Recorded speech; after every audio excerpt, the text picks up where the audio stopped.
नमस्कार।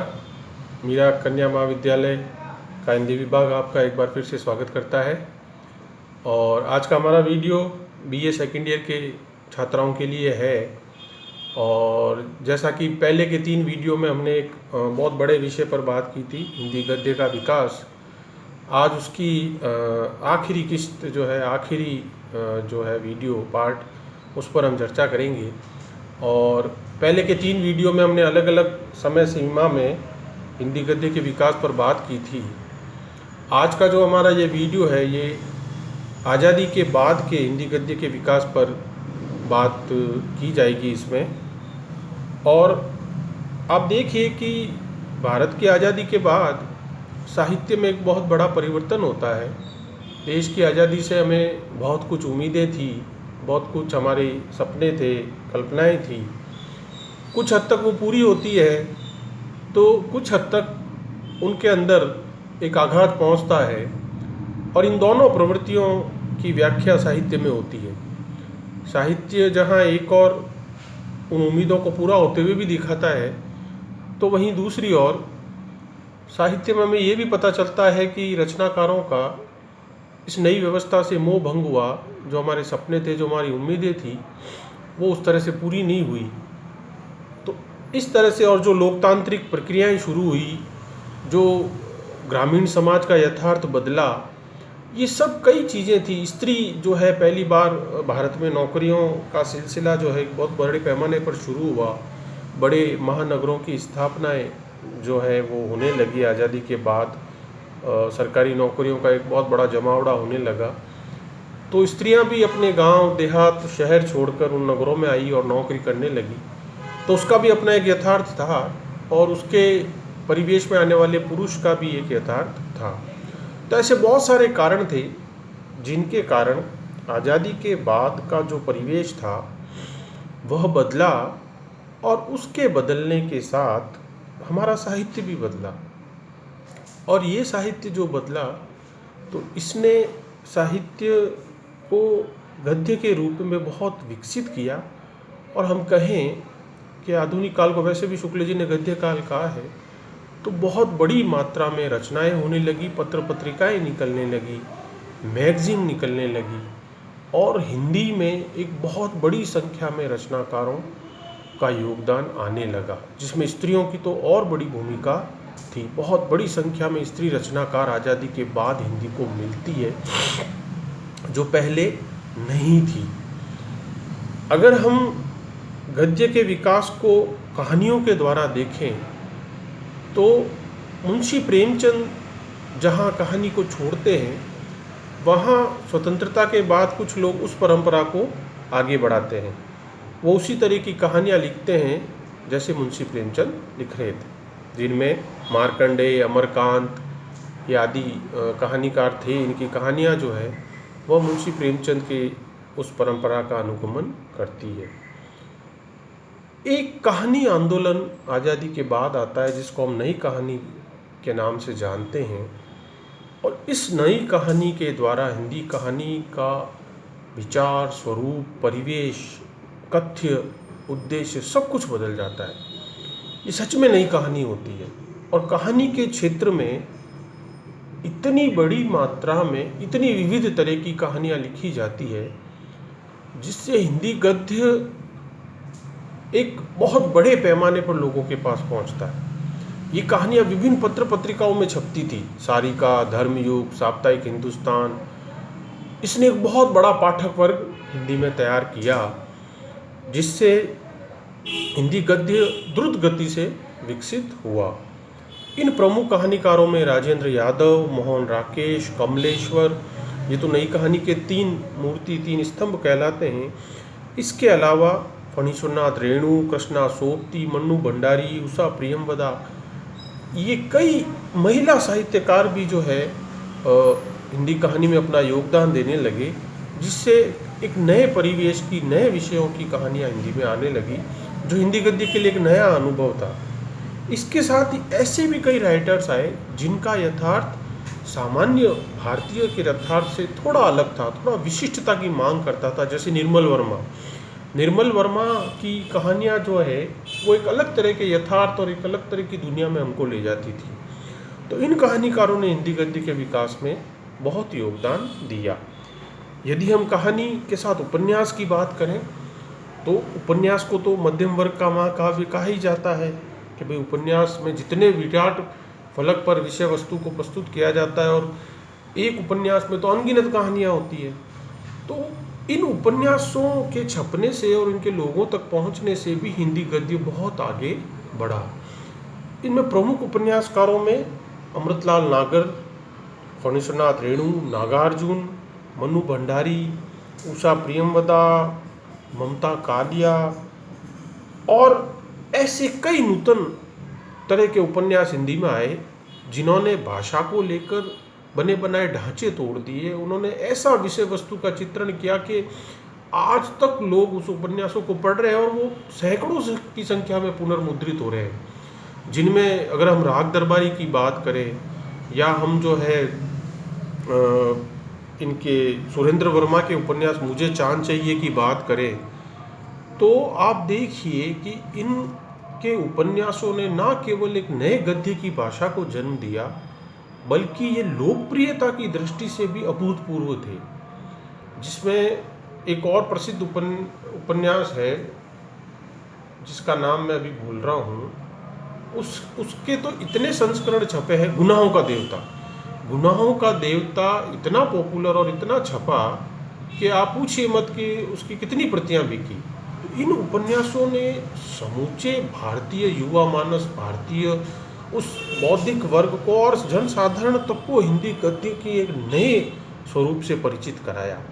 जो अब तक हिंदी गद्य लिखा जा रहा था वो एक अलग तरह का परंपरागत हिंदी गद्य था और ये उपन्यासकार और कहानीकार आते हैं तो एक नए तरह के गद्य को जो है वो सामने लेकर आते हैं। और आज अगर हम बात करें तो आज तो और हिंदी गद्य जो है विविध दिशाओं में प्रगति कर रहा है। आज दलित रचनाकार बहुत बड़ी संख्या में आ रहे हैं। आज जो है आपके महिला स्त्री विमर्श जब आया है तब से सैकड़ों की संख्या में स्त्रियों ने रचनाएं की है। साथ ही हम देखें कि बहुत बड़ी संख्या में आदिवासी लोग अब साहित्य में आ गए हैं।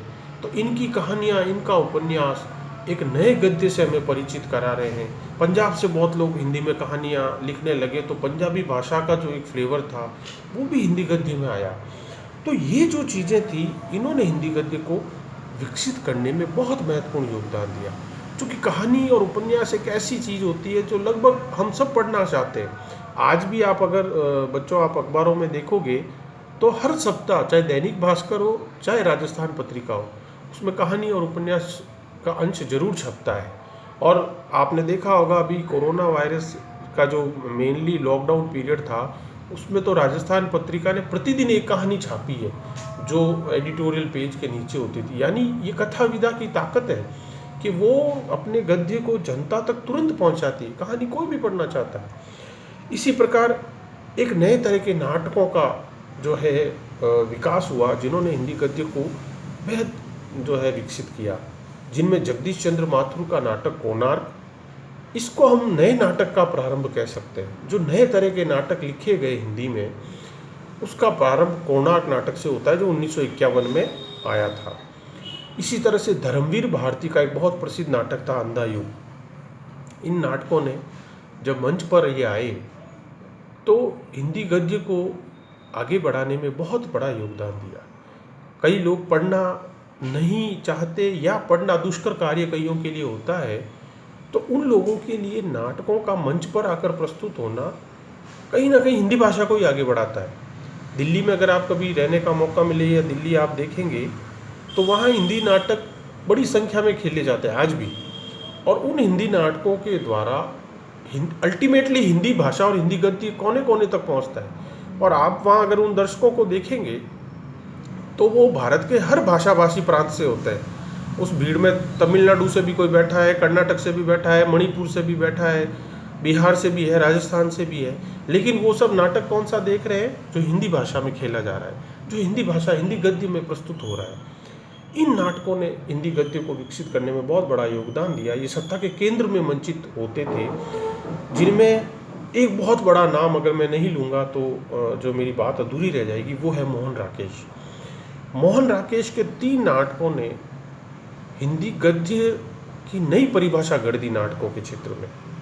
आषाढ़ का एक दिन, लहरों के राजहंस और आधे अधूरे, ये तीनों नाटक ना केवल हिंदी नाटक के इतिहास में, हिंदी गद्य के इतिहास में एक मील का पत्थर साबित हुए, बल्कि इन नाटकों के द्वारा मोहन राकेश ने जिस गद्य की रचना की वह उनके जीनियस होने का जो है प्रमाण देती है। नए विषय वस्तु, नई तरह की भाषा और एक नया ही क्लेवर लेकर मोहन राकेश हिंदी नाटकों के क्षेत्र में आए थे, और आज भी उनकी जो ऊंचाइयों को छूना बहुत मुश्किल है। और आज भी बहुत बड़ी संख्या में विभिन्न प्रदेशों में, बाद में तो भारत के सभी लगभग जिलों में और सभी शहरों में जो है नाटक खेले जाने लगे, और इन नाटकों की भाषा जो है हिंदी होती थी। हमारे उदयपुर में भी नाटक अभी तो नहीं हो रहा है, लेकिन खेला जाता रहा है। नाटक मंच पे प्रस्तुत होते हैं तो वो पूरी तरह से हिंदी भाषा को लेकर आते हैं, हिंदी भाषा में लिखे होते हैं। तो ये कहीं ना कहीं हिंदी गद्य को ही आगे बढ़ाता है। एक और नाटककार थे सुरेंद्र वर्मा, उनके भी बहुत नाटक चर्चित हुए, जिनमें द्रौपदी, आठवां सर्ग, सूर्य की अंतिम किरण से सूर्य की पहली किरण तक। तो ये तमाम रचनाकार ऐसे थे जो हिंदी गद्य को पूरी तरह से आगे बढ़ाने में अपना योगदान दे रहे थे। निबंधों की दुनिया की बात करें तो कई नए रचनाकार द्विवेदी जी और शुक्ल जी के बाद में आए। कुबेरनाथ राय, विद्यानिवास मिश्र, अज्ञे, निर्मल वर्मा, जैनेन्द्र, इन्हों लोगों ने अद्भुत निबंधों की रचना की। इसके साथ ही हिंदी में आलोचना का जो है वह समृद्ध काल भी आज़ादी के बाद शुरू होता है, जब रामविलास शर्मा जैसे बहुत बड़े आलोचक हिंदी में, उससे पहले भी वो लिख रहे थे लेकिन उनकी बहुत अच्छी कृतियाँ इस समय आती है। नामवर सिंह, प्रोफेसर मैनेजर पांडे, रामस्वरूप चतुर्वेदी, नित्यानंद तिवारी, विश्वनाथ त्रिपाठी, ये लोगों ने हिंदी आलोचना को ऐसी ज़मीन पर लाए जहाँ से हम साहित्य को और अच्छे से समझ सकते थे, जहाँ से हमारी साहित्य की समझ जो है वो विकसित हुई, और हम ऐसा गद्य लिखने की ओर प्रेरित हुए जो सहज है, जो सरल है, जो लोगों को समझ में आना चाहिए।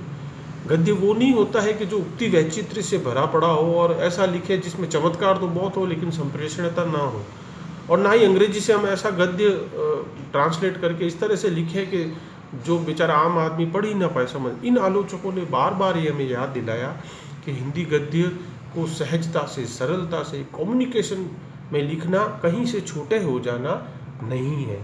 इसके साथ ही हिंदी गद्य के विकास में समय समय पर प्रकाशित होने वाली साहित्यिक पत्रिकाओं का भी बहुत बड़ा योगदान था।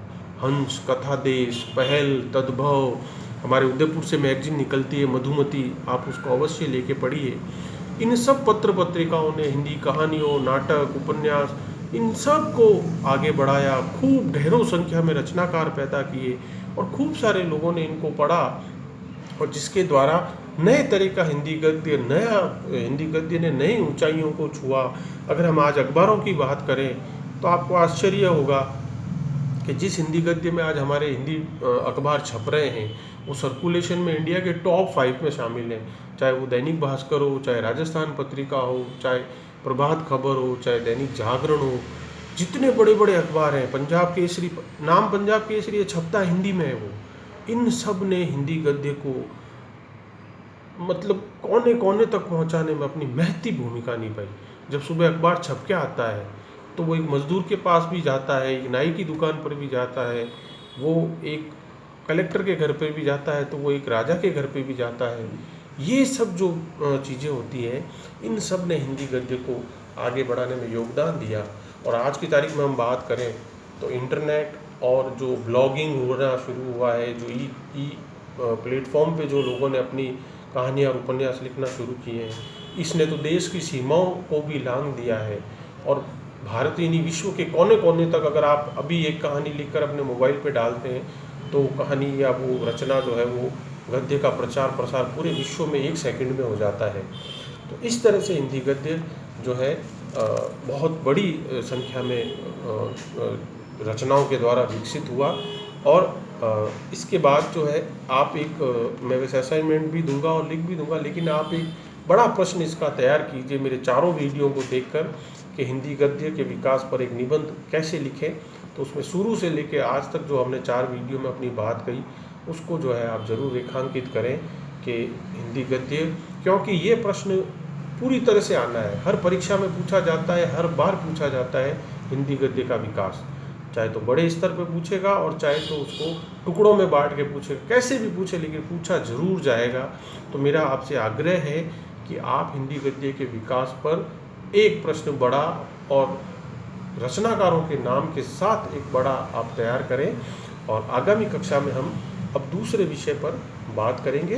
तब तक के लिए धन्यवाद, नमस्कार।